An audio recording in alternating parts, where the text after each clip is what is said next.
21 October 2001 ప్రదేశం కొడైకనల్. మురుగేషన్ మరియు రామన్ అనే ఇద్దరు అటవీ రక్షకులు కొడైకనల్ సమీపంలో గస్తీకి తిరుగుతున్నారు. వారు తమ చుట్టుపక్కల ఏ జంతువు కార్యకలాపాలను చూసినా వాటిని తమ నోట్ ప్యాడ్లో రాసుకుని తమ ప్రధాన కార్యాలయానికి తెలియజేస్తారు. కానీ ఒకరోజు అలాగే పెట్రోలింగ్ చేస్తున్నప్పుడు పక్కనే పర్వతాల దగ్గర ఒక యువకుడి మృతదేహాన్ని చూశారు.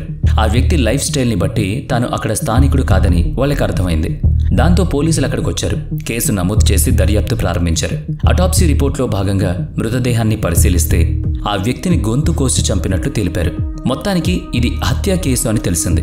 పోలీసులు మృతదేహాన్ని పూడ్చిపెట్టి దర్యాప్తు ప్రారంభించారు. అలా ఇన్వెస్టిగేట్ చేస్తున్నప్పుడు వారి అనుమానం ఒక వ్యక్తిపై పడింది. ఆ వ్యక్తిని తమిళనాడులో దోస కింగ్ అని పిలుస్తారు. నిజానికి అతని పేరు పి. రాజగోపాల్. ఈ రాజగోపాల్ అనే వ్యక్తి పెద్ద కోటీశ్వరుడు. ఆయన భారతదేశంలోని అత్యంత విజయవంతమైన రెస్టారెంట్ చైన్లలో ఒకటైన శరవణ భవన్ యొక్క యజమాని. వాస్తవాలు మాట్లాడుకుంటే ఈ రాజగోపాల్ జీవితంలో దేనికి కొదవలేదు.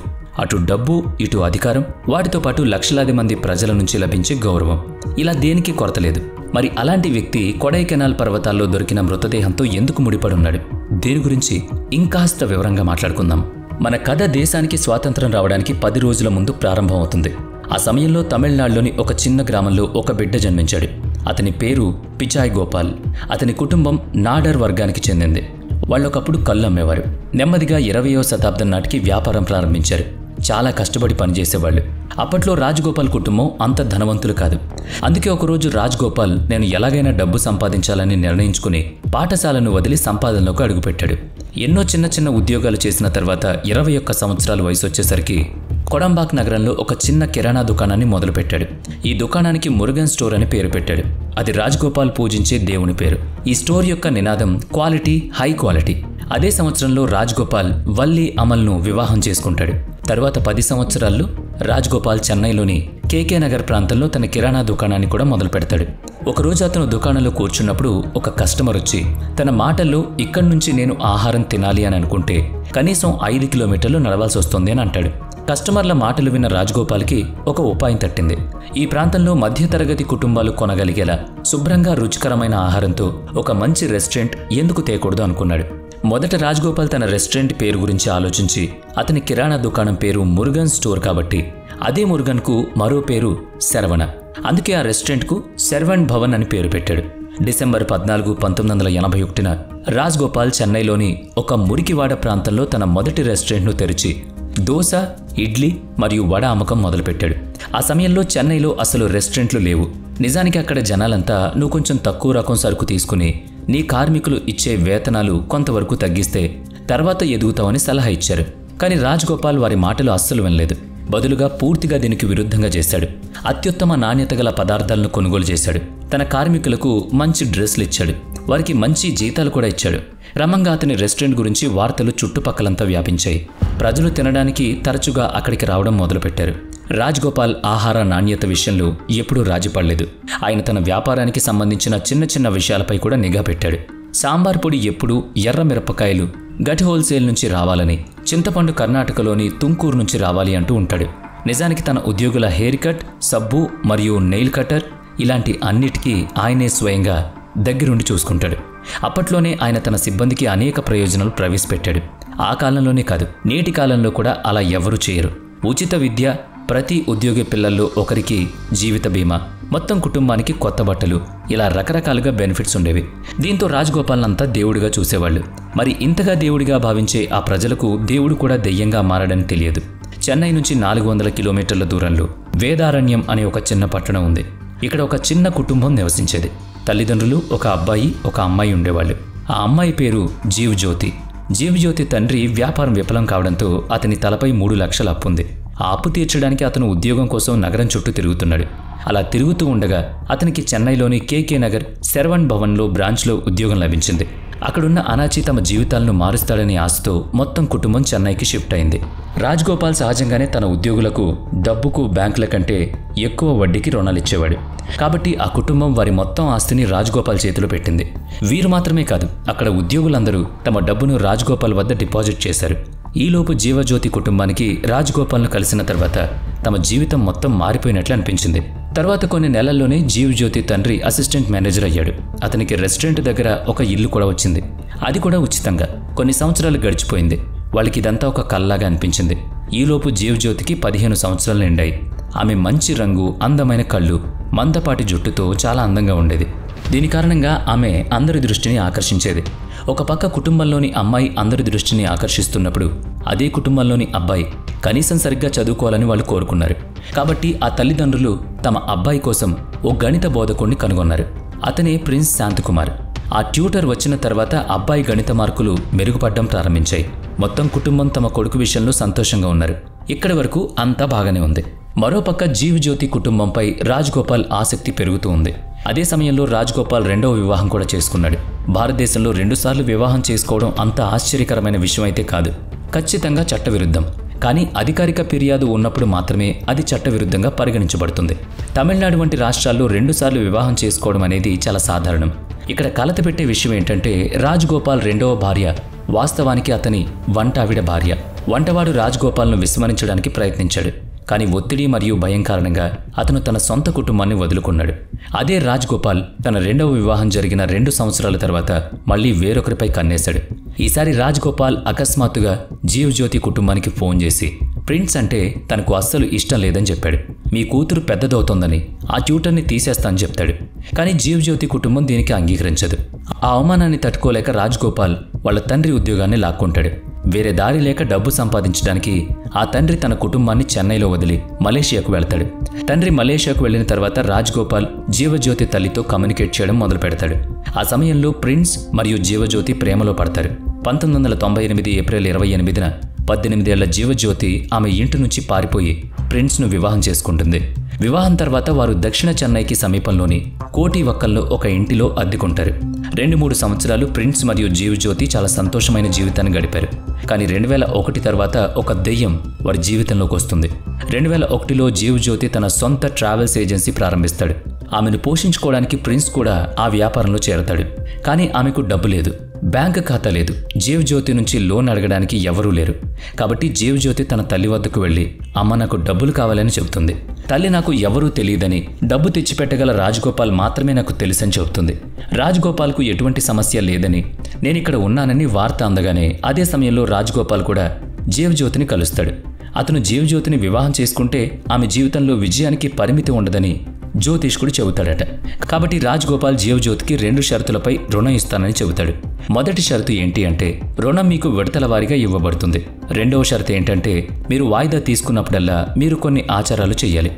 ఆచారాలు రాజ్గోపాల్ గురువు నివసించిన చెన్నై నుంచి 150 కిలోమీటర్ల దూరంలో ఉన్న బలౌర్లో జరుగుతాయి. జీవజ్యోతి వరుసగా 5 శుక్రవారాలు అక్కడికి వచ్చి పూజ చేయాలి. కాబట్టి షరతు ప్రకారం ప్రతి శుక్రవారం జీవజ్యోతి బెల్లూరు చేరుకుని కర్మలు నిర్వహించి ఆ తర్వాత వాయిదా ఆమెకు ఇవ్వబడేది. మొదట 2 శుక్రవారాల్లో రాజగోపాల్ ఆమెకు 50,000 మరియు 5వ శుక్రవారం 5 లక్షల చెక్కును ఇచ్చాడు. ఈ డబ్బు సహాయంతో చివరికి 2001 ఆగస్టు 23న ప్రిన్స్ మరియు జీవజ్యోతి తమ సొంత ట్రావెల్స్ ఏజెన్సీని ప్రారంభిస్తాడు. రాజగోపాల్ ఏజెన్సీని ప్రారంభించే బాధ్యతను కూడా తీసుకుంటాడు. జీవజ్యోతి తనదేనని రాజగోపాల్ తన మనసులో గట్టిగా అనుకున్నాడు. ఆమెను ఇంటికి పిలిచి, ఆఫీస్కు పిలిచి పగలు మరియు రాత్రి ఆమెను గమనిస్తూ ఆమెకు బహుమతులు కొనిచ్చేవాడు. ఆమె ఈ బహుమతులను తిరస్కరించినప్పుడల్లా కోపంగా నేను దీన్ని తెచ్చాను కాబట్టి నువ్వు దీన్ని తీసుకుని తీరాలి అని మొండికేసేవాడు. కొన్ని రోజుల తర్వాత జీవజ్యోతి అనారోగ్యానికి గురైనందున ఆమెను ఆసుపత్రిలో చేర్పించాల్సి వచ్చింది.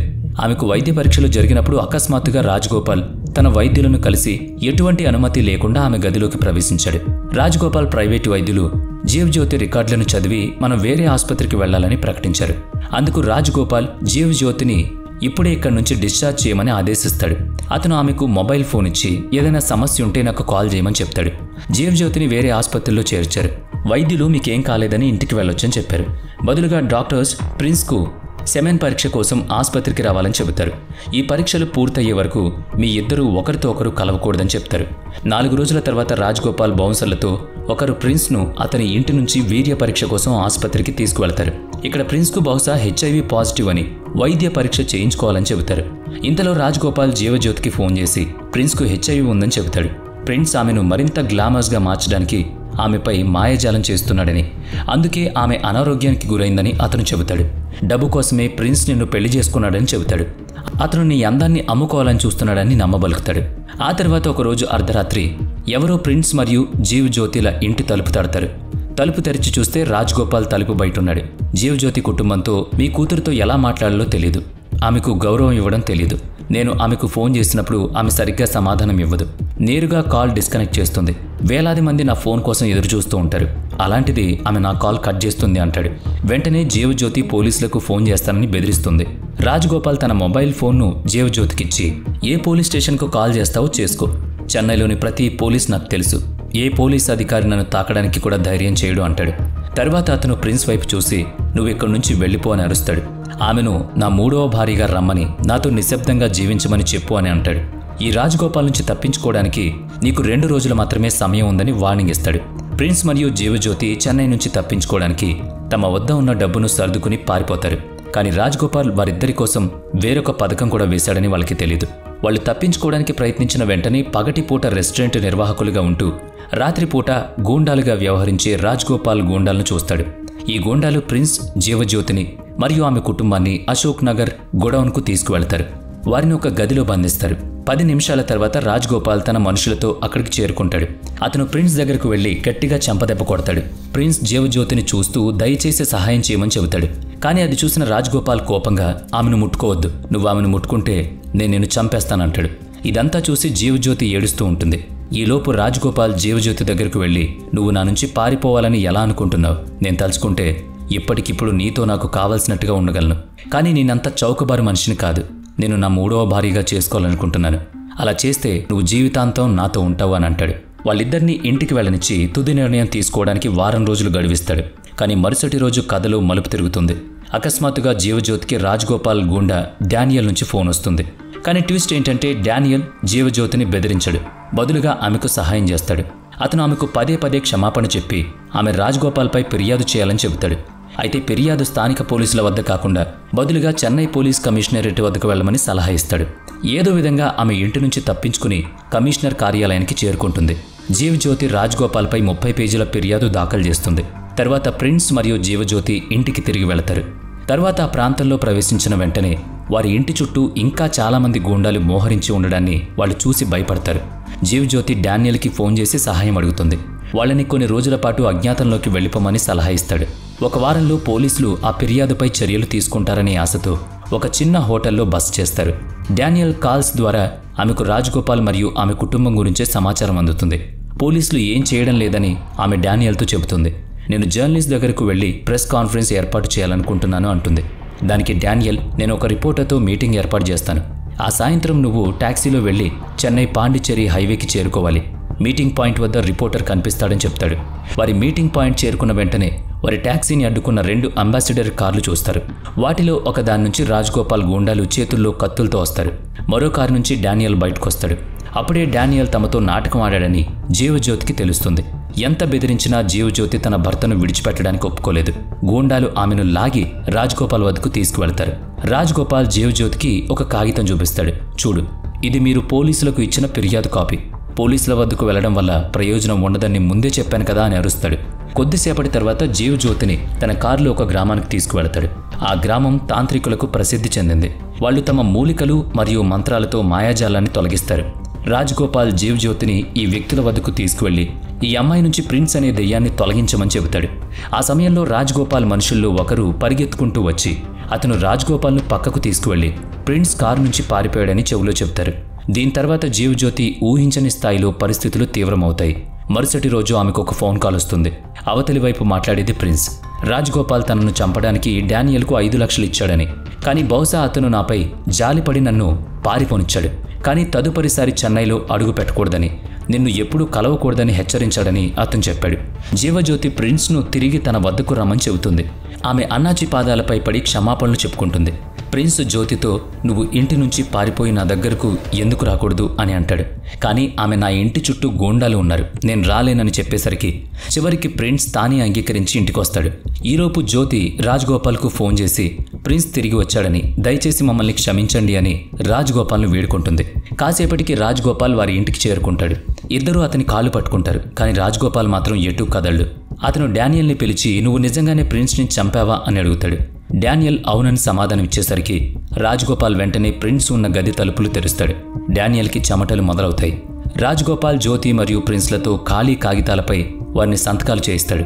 ఒకే కాగితంపై వారి పేరు మీద ఒక స్టేట్మెంట్ రాసి ఇద్దరూ తమ స్టేట్మెంట్ ఉపసంహరించుకుంటున్నారని పోలీస్ స్టేషన్కు వెళతాడు. దీని తర్వాత అతను మొదట జీవజ్యోతిని తాను ఇంతకు ముందు వెళ్లిన అదే తాంత్రికుల వద్దకు తీసుకువెళ్లి తర్వాత వాళ్ళిద్దరినీ తన కారులో పడేసి నిర్జన ప్రదేశానికి తీసుకువెళతాడు. ప్రిన్స్ను కారు నుంచి బయటకు లాగి తన గూండాలతో అతన్ని అంతం చేయమని చెబుతాడు. జీవజ్యోతి ప్రిన్స్ను సజీవంగా చూడడం అదే చివరిసారి.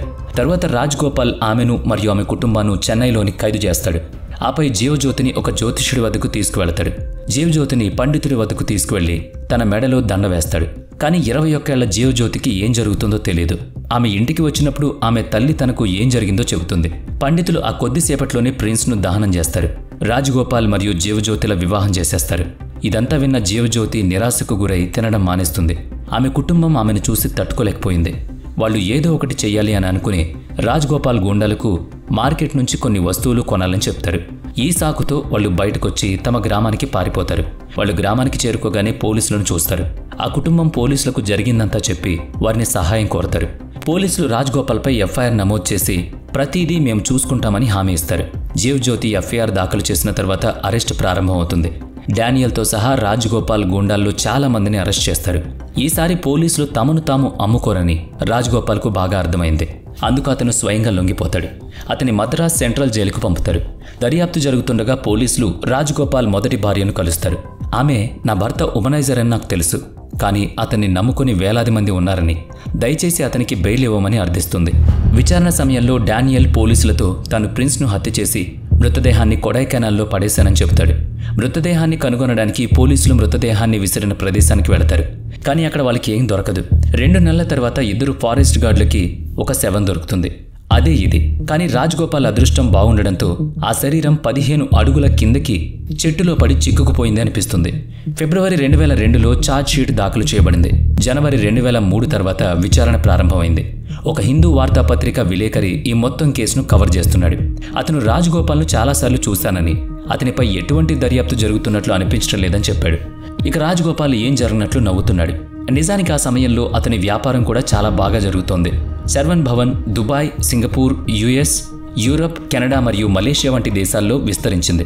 ఇదంతా జరుగుతున్నప్పుడే చాలాసార్లు రాజ్గోపాల్ జీవజ్యోతి దగ్గరకు వెళ్లి డబ్బు తీసుకోమని కోరాడు. ఒకరోజు జ్యోతి దగ్గరకు వెళ్లి 6 లక్షల డబ్బు, తన కాలేజ్ ఫీజు చెల్లిస్తానని హామీ, శర్వన్ భవన్లో మేనేజర్ పదవి ఇస్తానని ఆఫర్ చేస్తాడు.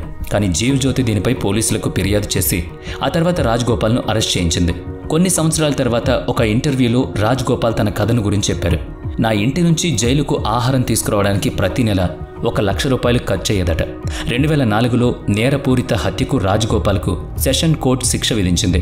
రాజ్గోపాల్ వాస్తవానికి ప్రిన్స్ను చంపాలని అనుకోలేదని, అందుకే అతనికి జీవిత ఖైదు కాకుండా 10 సంవత్సరాల జైలు శిక్ష, 50 లక్షల జరిమానా విధిస్తున్నామని కోర్టు చెప్పుకొచ్చింది. చెన్నై పోలీసులు దీనిపై మద్రాస్ హైకోర్టులో అప్పీల్ చేస్తున్నారు. 2009లో చివరకు మద్రాస్ హైకోర్టు రాజ్గోపాల్ను దోషిగా నిర్ధారించింది. అతని ఉద్యోగులు రాజ్గోపాల్కు మద్దతుగా నిలిచారు. 2009లో రాజ్గోపాల్ సుప్రీంకోర్టుకు వెళ్లారు. సుప్రీంకోర్టు వెంటనే రాజ్గోపాల్కు తన ఆరోగ్య కారణాలపై బెయిల్ మంజూరు చేసి ఈ మొత్తం ప్రక్రియ ముగిసే వరకు మీరు జైలుకు వెళ్లకూడదని చెప్పింది. అయితే ఈ ప్రక్రియ ముగించడానికి ఎంత సమయం పడుతుంది? 10 సంవత్సరాలు. 29 మార్చి 2019న సుప్రీంకోర్టు ఆదేశం ఇచ్చి రాజ్గోపాల్కు జీవిత ఖైదు విధిస్తున్నట్లు చెప్పింది. రాజ్గోపాల్ వయసు ఇప్పుడు 72 సంవత్సరాలు. సుప్రీంకోర్టు ఆయన్ను వెంటనే లొంగిపోవాలని ఆదేశించింది. కానీ రాజ్గోపాల్ ఆ సమయానికి మధుమేహంతో బాధపడుతున్నారు. కాబట్టి లొంగిపోవడానికి 4 రోజుల ముందు ఆయన ఒక ప్రైవేట్ ఆసుపత్రిలో చేర్చారు. 5 రోజుల తర్వాత అతను లొంగిపోవడానికి కొంత గడువు ఇవ్వాలని న్యాయవాది సుప్రీంకోర్టును కోరారు. అదే రోజు ఆయన అంబులెన్స్లో ఎక్కించి చెన్నైలోని ప్రభుత్వ ఆసుపత్రిలో చేర్చారు. 10 రోజుల తర్వాత ఆయనకు గుండెపోటొచ్చి మరణించాడు. రాజ్గోపాల్ చివరి కోరిక ఏంటంటే తాను మరణించిన రోజు శర్వన్ భవన్లోని అన్ని దుకాణాలు తెరిచుండాలి.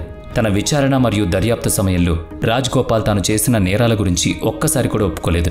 ఆయన మరణించిన తర్వాత అతనికి శిక్ష పడాలని చాలా తపస్సు చేశానని, ఆయనకు జీవిత ఖైదు విధించబడిందని జీవజ్యోతి చెప్పారు.